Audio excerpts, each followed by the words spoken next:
تاریخ میں 3 ایسے تابوت اٹھے ہیں جو بڑے ہی مظلومیت کے تابوت ہیں، بلکہ میں ایک چوتھے تابوت کا بھی اضافہ کرنا چاہوں گا، سننا چاہیں گے؟ وہ 4 تابوت کس کس کے ہیں؟ ایک تابوت ہے جو پل بغداد پہ پڑا رہا، جس تابوت کو 4 مزدوروں نے اٹھایا تھا، اور مزدور اٹھا کے پل بغداد میں دھوپ پہ رکھ آئے۔ جب دھوپ میں تابوت رکھا نا تو ان کے سامنے ایک آدمی چلتا جاتا تھا، نعرہ لگاتا جاتا تھا، مجھے معاف کیجئے گا سادات، اگر کوئی یہاں موسوی سید ہو تو مجھے معاف کر دے، امام موسیٰ کاظم کے قاسمی ہو، جانتے ہیں کیا جملہ لگا رہا تھا؟ اسے پیسے دے کے کہا تھا، زہر دینے والے نے کہا تھا کہ نعرہ لگا دینا، اس نے نعرہ لگایا، ماتا امام الرفضہ، رافضیوں کا امام مر گیا۔ ارے جس امام کے 18 جوان بیٹے 4 مزدور تابوت اٹھا کے پل بغداد پہ رکھ کے چلے گئے، یہ پہلا جنازہ۔ اگر میں پورا مکمل کر پاتا تو میں پڑھتا، لیکن ایک جملہ کہہ دوں گا، اگر دیکھ سکے تو دیکھیے گا، سادات غیر سادات مجھے معاف کیجئے گا، بعض مسائل کے جملے سخت ہوتے ہیں، دور دور تک لوگ کھڑے ہیں۔ جانتے ہیں جب امام موسیٰ کاظم کا جنازہ پل بغداد پہ رکھا تو شیعوں نے کیا سوال کیا؟ پوچھا، جو مزدور جنازہ لائے تھے ان سے پوچھا، کیا بات ہے یہ امام کے تابوت سے زنجیریں کیوں لٹکی ہوئی ہیں؟ تو کہا یہ تمہارے امام کو زنجیریں باندھی گئی تھی، قیدی جب بنایا تھا نا تو زنجیروں میں جکڑ دیا تھا۔ تو ان شیعوں نے سوال کیا کہ لیکن مرنے کے بعد تو زنجیریں کاٹ دی جاتی ہیں، ہمارے امام کی زنجیروں کو کاٹ کے اتارا کیوں نہیں گیا؟ تو جملہ لکھا ہے اشتہاردی نے کہ ان میں سے ایک مزدور نے کہا کہ تمہارے امام کی کھال کو کاٹ کے گوشت کو کھا کے زنجیریں ہڈیوں تک چلی گئی تھی، وہ زنجیریں گوشت کھا گئی تھی اس لیے کاٹی نہیں جا سکتی تھی۔ بھئی 4 تابوت، میں تو بھی پہلا تابوت پڑھا ہے، میرے تو بہت سے برادران برداشت نہیں کر رہے ہیں، سنیں کہ دوسرا تابوت کس کا ہے؟ میں سارے نہیں پڑھوں گا، بس ایک چھوٹا سا مسائل پڑھ رہا ہوں۔ دوسرا تابوت چوتھے امام کا ہے، بڑا ہی مظلومیت کا تابوت ہے۔ امام باقر سے چوتھے امام نے کہا، بیٹا میرے بابا کا لاشا 3 دن دھوپ میں پڑا رہا تھا، اتنے شان و شوکت سے میرا تابوت نہ اٹھانا۔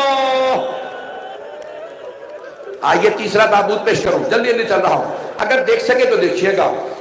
تیسرا تابوت شام کے زندان میں ایک چھوٹی سی بی بی کا ہے، نہ جانے تابوت ہے بھی یا نہیں، ایک بھائی نے ہاتھوں پہ چھوٹا سا لاشا اٹھا رکھا ہے زنجیروں کے ساتھ۔ اجرکم اللہ، اجرکم اللہ۔ آئیے بس بھئی جس تابوت کے لیے میں نے ساری تمہید باندھی ہے میرے ساتھ چلیں۔ مدینہ شہر ہے، رات کا وقت ہے، حسنین کریمین چھوٹے ہیں، باقی سب نامحرم ہیں۔ امیر المؤمنین نے آواز دی، اے میرے بھائی عقیل، اے سلمان، آؤ میرے ساتھ کاندھا دو، تابوت اٹھائیں۔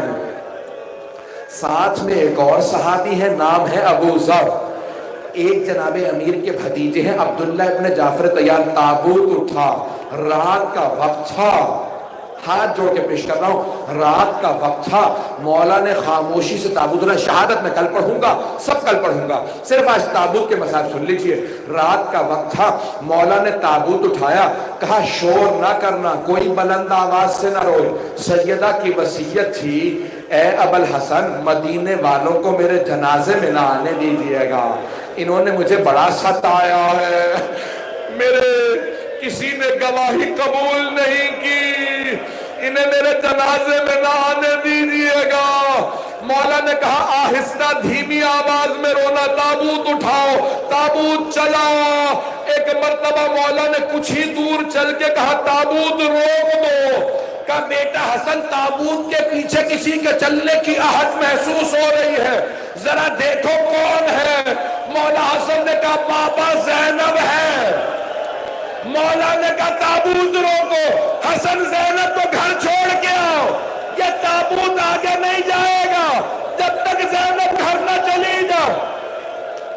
مولا حسن نے کہا نہیں بابا زینب برقعے میں ہے، چادر لے رکھی ہے، میں کہوں گا مولا آنے دے، کہا نہیں میری غیرت برداشت نہیں کرتی، حسن زینب کو گھر چھوڑ آؤ، میں کہوں گا مولا رات کا وقت ہے، مدینہ شہر ہے، باپ کا سایہ، بھائیوں کا ساتھ، سر پہ چادر ہے، ماں کا جنازہ آ لینے دے، مولا جب کوفہ کے بازار ہوگا، باغیوں کا نعرہ ہوگا، علی کی بیٹیاں ہوں گی، ہاتھوں میں پتھر ہوں گے، شرابی کا دربار ہوگا،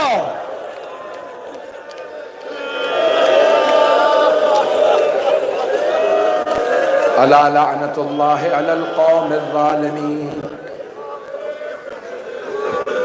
وَسَيَعْلَمُ الَّذِينَ ظَلَمُوا أَيَّ مُنْقَلَبٍ يَنْقَلِبُونَ